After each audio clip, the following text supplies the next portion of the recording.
What if the most powerful kings of the Viking Age did not fear death, but planned it? What if their final journey was not into the ground, but onto the sea itself? Into fire, smoke, and silence. Carried away on ships built not to return? For centuries, Viking ship burials have been described as displays of power. But beneath the wood, the iron, and the ash, lies a question that archaeology still struggles to answer. Were these ships meant to honor the dead, or to protect the living from something they believed followed them? Tonight, we step into the shadowed space between myth and evidence, to uncover why Viking kings were buried with the sea. To understand Viking funeral ships, we must first understand what a ship truly meant in their world. For the Vikings, a ship was never just transportation. It was shelter against wind and ice. It was a weapon carried across open water. It was a livelihood that fed families when the land failed. In many ways, the ship became an extension of the human body. Responsive, vulnerable, alive only through constant care and skill. Ships carried families across frozen seas, returned with food during famine, and brought warriors home. Sometimes breathing, sometimes silent beneath the deck. Because of this, the ship held a unique place in Norse thought. Boundaries mattered deeply to the Viking worldview. The boundary between land and water, between light and darkness, between the living and the dead. And the ship existed exactly at that boundary. It touched land, but belonged to the sea. It carried the living, yet so often returned with the dead. So when death came to a king, the question was never whether a ship would be involved. The question was how far it would be allowed to go. Some ships were laid into the earth, sealed beneath burial mounds. Their journeys deliberately ended. Others were given to fire, their forms transformed into smoke and ash. And some may have been pushed into open water, never anchored, never recovered, never meant to return. Each choice reflected a different way of managing death, a different attempt to control the passage between worlds. Because for the Vikings, death was not an instant. It was a crossing, and crossings demanded precision. Modern imagination often paints Viking funerals as roaring spectacles. Ships engulfed in flames, fire rising against a black northern sky, a final display of power and defiance. But archaeology tells a far quieter story. And in that quiet, something far more unsettling emerges. Most known royal ship burials, including Oseberg and Gokstad, were not dramatic send-offs into fire. They were sealed. The ships were carefully lowered into trenches, their hulls resting deep within the earth. Bodies were placed deliberately. Animals were sacrificed and arranged. Tools, textiles, and personal objects were positioned with care. Then the ships were covered, buried, removed from sight. There were no cheering crowds frozen in time. No endless flames illuminating the night. Only silence. For a culture defined by movement across water, this choice is striking. Why would a seafaring people bury a ship where it could never sail again? Because in Norse belief, death was not an ending. It was a transition, and transitions were dangerous if left unmanaged. An uncontrolled passage between worlds, risked imbalance, confusion, return, and danger to the Vikings was never something to be ignored. It was something to be engineered, contained, and shaped with intention. The sealed ship burial was not an act of forgetting. It was an act of control, a way of ensuring that the dead remained where they belonged, and that the living could continue forward, without what lay beneath, ever crossing back. The objects placed aboard Viking funeral ships were never random. Nothing was hurried. Nothing was accidental. Weapons were arranged with care, some sharpened, others untouched by battle. Food stores were positioned deliberately, meant to endure rather than impress. Animals were sacrificed and laid out with intention, their placement as meaningful as the act itself. These ships were not filled in haste. They were prepared. The burial at Oseberg reveals this with striking clarity. 2 women were placed within the ship, surrounded by sleds and wagons, beds, carved woodwork, and textiles so finely woven. They rivaled the best craftsmanship in Europe at the time. This was not wealth discarded into the earth. It was provisioning. Everything aboard the ship suggests planning for a continuation, a journey that did not end at the grave. And yet, this is where the mystery deepens. Among these carefully chosen objects, archaeologists found signs of deliberate damage. Weapons bent out of alignment, tools broken beyond use, gear rendered useless by force, not by decay, by intention. It is as if these items were stripped of their function. For the living, the message is subtle, but unmistakable. These objects were no longer meant to circulate among the world above. They were removed from ordinary use, converted. What crossed onto the ship was not meant to return unchanged. In Viking belief, objects carried memory, purpose, and power. To damage them deliberately was not an act of waste. It was an act of separation, a final boundary drawn between worlds, ensuring that what accompanied the dead would never cross back with them. In rare cases, fire entered the ritual. One of the most detailed descriptions comes from the Arabic traveler Ibn Fadlan, who witnessed the funeral of a Viking chieftain along the Volga River. A ship was pulled ashore, loaded with the dead, with animals, with possessions, and then, slowly, it was burned. But even here, fire was not chaos. It was controlled, measured, ritualized. This was not destruction for spectacle. It was transformation. The flames did not consume the ship in an instant. They worked deliberately, changing wood into ash, form into absence. Smoke rose into the sky, carrying words, breath, and intention upward. Ash settled back to the earth, erasing the physical edges of the vessel. Fire did not end the journey. It released it. Where burial sealed the dead in place, fire dissolved boundaries. Where earth held fast, flame allowed movement. And this raises an uncomfortable question. If burial was meant to contain, and fire was meant to release, what determined which kings were burned, and which were buried? The answer does not appear to rest in wealth or rank alone. Both methods were reserved for the powerful. Instead, it may lie in fear. Fear of return, fear of imbalance, fear of a presence that could not be safely anchored to the ground. In some cases, the dead were better held. In others, they were better let go. Fire was not chosen lightly. It was used when containment was no longer the safest option, when release itself became the form of control. Not all kings were equal in death. Some ruled through negotiation and restraint. Others through fear and force. Some brought stability to their lands. Others left division and unrest behind them. And in Norse cosmology, these differences did not disappear at the moment of death. The dead were not believed to vanish. They remained present, near, aware, and in some cases, dangerous. Among the most feared figures in Norse belief was the Draugr, the restless dead. These were not spirits or shadows. They were physical beings, capable of movement, capable of harm, capable of returning to the world they once ruled.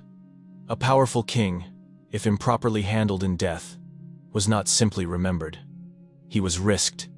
His authority did not automatically dissolve. It lingered. And if the passage between worlds was mismanaged, that power could turn inward, against the living. This is where the logic of certain ship burials becomes clear. A burial sealed beneath earth, weighted with stone, anchored deep into the ground, may not have been designed only to honor a ruler. It may have been designed to restrain him, to limit movement, to prevent return, to hold authority in place. The sea could carry a soul away, dissolving its ties to the land, but the ground could hold it down. And in a culture that understood power as something that endured beyond breath, Death was not just an ending to be marked. It was a force to be managed. Carefully, deliberately, and without error. Viking burial mounds were never meant to be hidden. They rose above the landscape, visible from miles away, their silhouettes cutting into the horizon like quiet declarations. These mounds marked territory. They asserted ancestry. They reminded travelers whose land they had entered, and whose bloodline once ruled it. But their meaning did not stop there. They also served as warnings. To the living, they whispered a difficult truth: that power, no matter how absolute it once seemed, had limits. Every mound said, in its own silent language, "Here lies someone who once commanded men and ships, who decided when others sailed, fought, and died, and who now commands nothing at all. Or perhaps, commands something unseen." Because in the Norse imagination, death did not erase presence. It altered it. These mounds were not treated as empty places. They were approached with caution, with respect, often with distance. People did not linger. They did not disturb the soil lightly. Stories warn of consequences for those who did. To interfere with a burial mound was to risk upsetting the balance between worlds, a balance believed to be fragile and easily broken. The mound stood as both monument and boundary, a marker of past authority and a reminder that such authority had been contained. In this way, the landscape itself became part of the ritual. The dead were not only buried, they were positioned, fixed in place, visible yet constrained, because remembering the power of kings was important, but ensuring that power stayed where it belonged was essential. For the Vikings, the sea was honest. It did not lie. It did not offer comfort, and it never promised safety. The sea demanded skill, attention, and humility, and it punished arrogance without hesitation. It was the greatest force the Vikings knew, one that could not be negotiated with, only respected. To be buried with the sea was not an act of escape. It was an acknowledgement, an acceptance that no human authority, no matter how powerful, stood above the water that sustained and destroyed alike. The sea erased footprints as easily as it erased names. It carried stories away, scattering them beyond memory, and it returned nothing on demand. Unlike the land, which could be marked, divided, and claimed, the sea remained beyond ownership. When a king was sent to the sea, he was released from territory, from lineage, from command. He became part of something older than history itself, older than kingdoms, older than memory. Not immortal, but absorbed. In Viking thought, this was not loss. It was resolution. The sea did not preserve the dead. It dissolved them. And in doing so, it placed even the most powerful ruler back into the order of the world, where no crown could float, and no command could be carried against the tide. Here is a truth archaeology rarely admits openly. We do not know how many Viking funeral ships were never found. Wood rots. Iron sinks. Ash scatters with the wind. Time is not kind to ritual. Entire royal ceremonies, carefully planned, deeply meaningful, may have vanished without leaving a single trace behind. No mound, no artifact, no record. Only absence. What survives to us today are fragments. A ship here, a burial there. Hints of belief preserved by chance rather than design. And yet, within those fragments, we see astonishing acts of planning. Objects placed with precision. Ships positioned with intent. Rituals carried out as if every detail mattered. Because it did. The missing evidence does not weaken the story. It sharpens it. The absence of proof is not the absence of meaning. It is evidence of intention. Some rituals were never meant to endure. Some ships were never meant to be remembered. Their purpose was fulfilled in the moment they disappeared. To the Vikings, permanence was not always the goal. Control was. And sometimes, the most powerful act was to leave nothing behind at all. No marker, No monument, no way back. What we study today is not the full record of Viking belief. It is what escaped erosion, fire, and water, and what remains unseen may tell us just as much about how carefully the dead were guided away, and how deliberately the living chose to move on. Viking funeral ships force us to confront something deeply uncomfortable.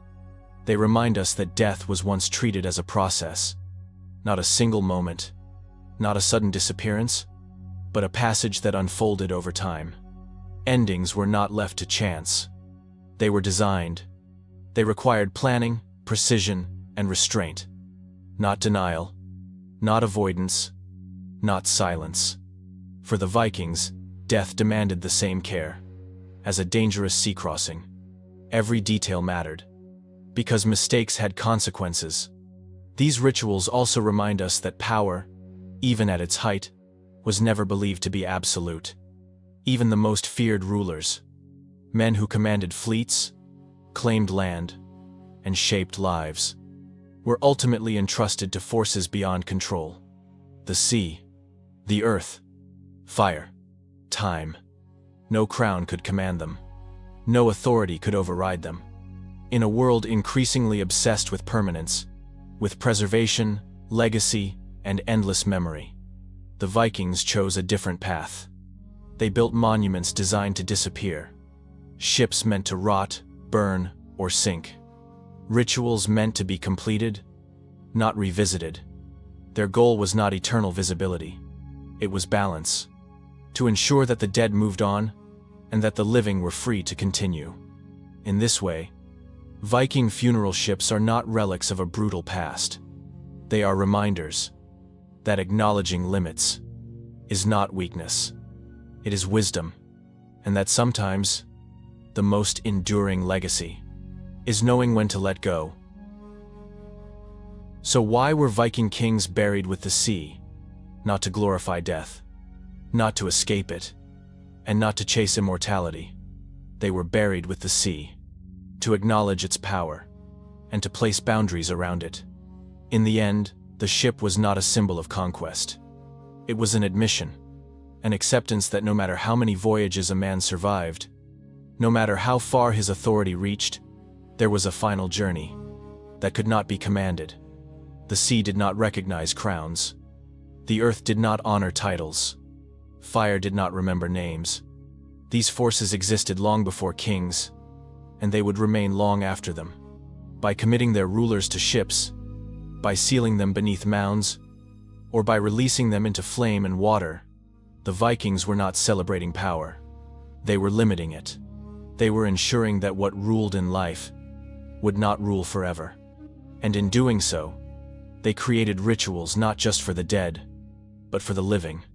Rituals that allowed communities to move forward, without the shadow of unfinished authority. If stories like this, where archaeology, silence, and human fear quietly intersect, continue to draw you in, then you are already walking the paths we explore here at Prehistoric Shadows. Paths where history is not shouted, not dramatized, not simplified. Because the past does not demand attention. It waits. The Vikings did not bury their kings to remember them. They buried them so the living could go on.